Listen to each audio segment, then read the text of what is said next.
오늘의 구독자 퀴즈. 이 차량은 어떤 차량일까요? 정답을 아시는 분들은 댓글에 적어주시면 제가 다음 날쯤 정답 여부 말씀드리도록 하죠. 뭔가 파랑파랑한 요런 친구. 디스플레이도 힌트. 뭔가 덩치가 좀 있는 차량인 것 같은데 긴가민가한 요런 친구. 정답을 아시는 분들은 댓글에 적어주시면 감사할 것 같습니다. 안녕하세요, 수건도둑입니다. 오늘도 구독자분 중고차 추천 한번 간략히 알아볼 텐데요.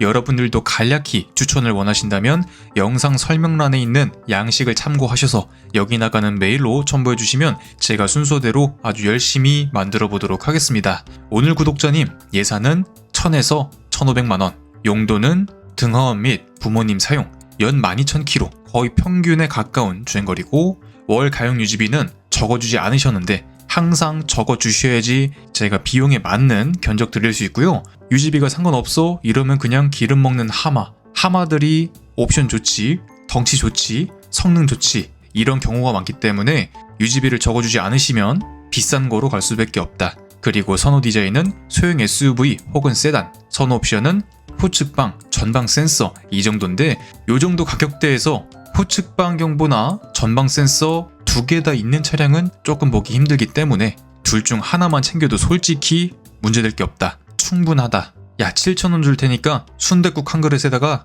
아메리카노 한 잔 사와. 이런 느낌인데 이 정도 가격대 친구들에선 보기 힘든 그런 친구들이라 보시면 되고요. 월 가용 유지비가 딱히 적혀있지 않아서 유지비 조금 넉넉한 친구로 알아보도록 하죠. 네, 이 친구는 벤츠의 소형 SUV GLA란 친구인데요. 사이즈로 치면 거의 코나 1세대와 비슷한 친구라고 보시면 되고, 얘는 16년식에 7만 km, 차값은 1,400인데 신차가가 4천만원대였던 걸 생각하면 감가가 아주 이분하게 먹었다. 그리고 내가 1,400에 사서 넉넉하게 한 5년 타다가 5, 600에 팔아도 수입 차량을 굴리는 것 치고 감가가 거의 없는 편이다 보니까 그런 부분에서 만족도는 굉장히 큰 편이다. 그리고 솔직히 수입차라서 좀 겁을 줘서 그렇지 엔진 변속기 7만이면 태어나지도 않았다. 응애 애기도 아니다. 이제 막 새거다. 이제 막 출고된 차량이다. 그렇게 보시면 되고요. 이거 타는 양반들 대부분 세컨카, 동네 마실용 딱 이 정도기 때문에 적어도 제가 손님이든지 요거 타는 양반들이든지 굴리는 걸 보면 애초에 밟는 양반이었으면 GLA 45라고 로켓이라 그러죠. 2.0인데 400마력이 넘어가는 그런 우주 로켓으로 가고 말지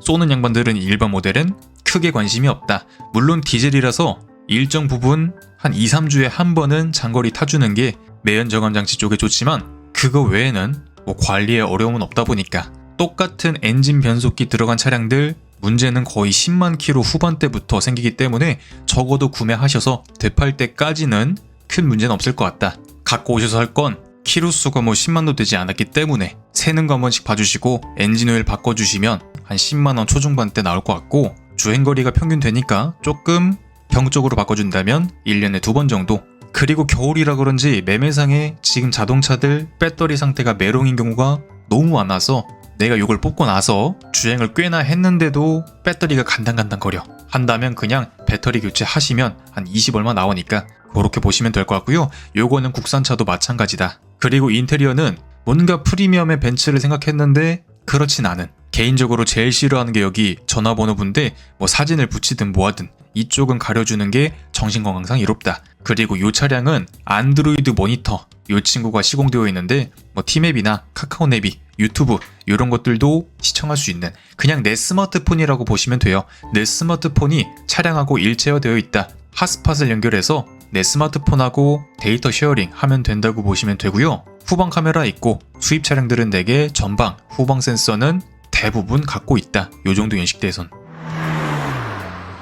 그리고 약간 특별한 게 크루즈 컨트롤은 핸들 뒤에 컬럼으로 작동을 해주셔야 되는데 요거 버튼 누르고 올려주시면 현재 속도 살짝 위로부터 크루즈 컨트롤 걸려서 주행이 된다 보시면 되고, 가다서다 하는 어댑티브 크루즈는 요 당시 나오던 막 E클래스 이런 친구들도 정말 윗등급 거의 최고 등급에만 들어갔을 정도로 어댑티브 크루즈 자체는 조금 보기 힘든 벤츠였다. BM은 좀 여기저기 다 넣어줬는데 벤츠는 좀 보기 어려웠다. 그리고 천장에 듀얼 선루프도 있는데 차고가 낮다 보니까 뭔가 시원한 개방감 자체는 보기 어려웠고요. 그냥 있다는 것에 만족을 할 수 있는 그런 선루프고, 트렁크 공간은 그냥 딱 소형 SUV, 티볼리보다도 조금 더 작고 스토닉, 코나, 베뉴 요 정도 친구들이랑 CSS를 할 수 있는데 야 전동 트렁크도 있다. 요 당시 소형 SUV들에서 정말 보기 힘든 전동 트렁크도 있고요. 지금 이 칸막이가 있어서 조금 답답하게 보이는데 빼서 하단 이거 열면 보관할 수 있거든요. 여기다가 보관하시고 짐 실어야 될 땐 2열 접어서 6대4로 폴딩 되니까 접어서 그렇게 실으시면 적어도 야 공간성 꽤나 괜찮네 라는 생각이 나온다. 그리고 차 덩치가 작아서 되게 아쉬운 면도 있는데 반대로 운전하기도 편하다. 차고가 적당히 있고 차가 짧동하고 폭도 작아서 뭐 어디 골목이든 어디든 꽤나 편하게 동작할 수 있고요. 계기판은 당시 S클래스 빼고 다른 벤츠 차량들이 거의 동일하게 쓰던 이런 컬러 계기판 클러스터 들어가 있고 변속은 컬럼 방식인데 위로 올리면 후진, 아래로 내리면 전진, 요 버튼 누르면 파킹 그렇게 보시면 되고요. 고성능 모델들은 이쪽에 말뚝 기어봉이 있는데 요 당시 다른 친구들은 대개 컬럼에 들어가 있다. 그리고 GLA는 소형 SUV이긴 한데 뭐 코나, 티볼리 이런 친구들보다 여기 문짝 쪽에 든 게 좀 있습니다.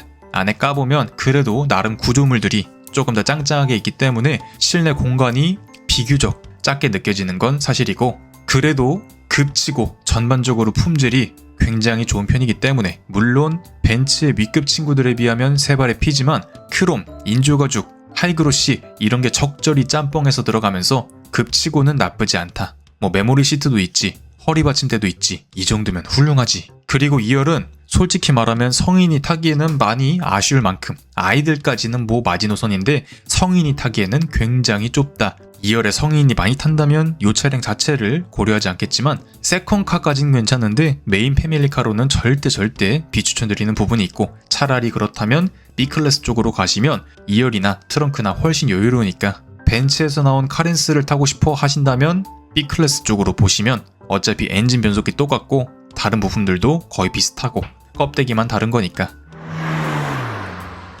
그리고 핸들 자체도 마찬가지로 당시 나오던 국산 소형 친구들보다 재질이 확실히 좋고 매끈한 친구가 들어가는데 안타깝게도 열선 핸들은 요 당시 요 정도 급의 수입 차량들에선 굉장히 보기 힘든 옵션. 심지어 뭐 X5, 5 시리즈, E클래스 이런 친구들로 가도 열선 없는 차가 거의 반이 넘을 정도로 열선의 인색한 모양을 보여준다. 그리고 파킹 브레이크는 이렇게 있는데 우리가 보통 생각하는 게 땡기면 파킹 걸리는 거고 밀면 풀리는 거고 그렇게 생각을 하는데 벤츠는 반대입니다. 땡기면 풀리는 거고 밀면 땡겨지는 거고 그리고 와이퍼 조절도 다른 차량들과 다르게 반대에 있다고 보시면 되고요. 단점 SUV라고 하기 뭐할 정도로 그냥 해치백 아닌가 할 정도로 차고가 낮고 공간성도 살짝 아쉽고 비인기 차량이고 벤츠의 가장 낮은 등급의 차량이라서 그냥 뭐 로고빨로 사는 게 아닐까 싶을 정도의 친구지만 또 막상 몰아보면 생각보단 괜찮네. 생각보다 콤팩트해서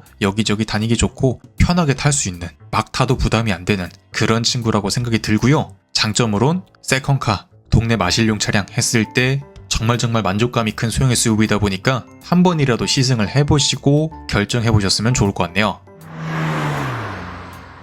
그래서 1,400만원짜리 GLA 점수를 한번 줘보자면 이 정도의 점수를 줄 수 있을 것 같습니다. 디자인은 실내가 좀 많이 메롱이야. 껍데기는 뭐 그냥 그런데 실내가 아쉬워서 3.5점. 내구성은 너도 나도 다 쓰는 벤츠 차량들은 돌려서 열심히 잘 쓰는 너무나도 무난한 엔진과 변속기, 전 차주들 특성이 때려밟지 않는다, 무난하게 굴린다. 그런 부분에서 그냥 제가 눈으로 봤을 땐 적어도 7만 킬로면 대박 수리비 이런 걸 본 적이 없기 때문에 무난하긴 한데 그래도 수입차라는 그래도 어딘가나 아프면 부담이 될 수 있기 때문에 3.5점. 성능은 공간 옵션이 많이 아쉬워. 근데 그래도 독일차다 보니까 고속에 올라갔을 때 굉장히 탄탄함. 차는 작지만 급에 비해서 굉장히 안정감 있는 주행 성능, 안정성, 안전성 다 따져서 3.5점. 가격은 감가를 굉장히 크게 먹었기 때문에 아까도 설명드렸지만 더 이상 물러날 곳이 없다 해서 4점. 유지비는 뭐 고속도로 올라가면 연비 20km대 그냥 나와. 자동차세도 한 30만원대 나와. 고장나도 애프터마켓 파츠도 많고 고장도 솔직히 별로 없어. 하지만 여러분들이 그 수입차에 느끼는 그런 부담감 때문에 높게는 주기 어려워서 2.5점 정도 줘봤습니다.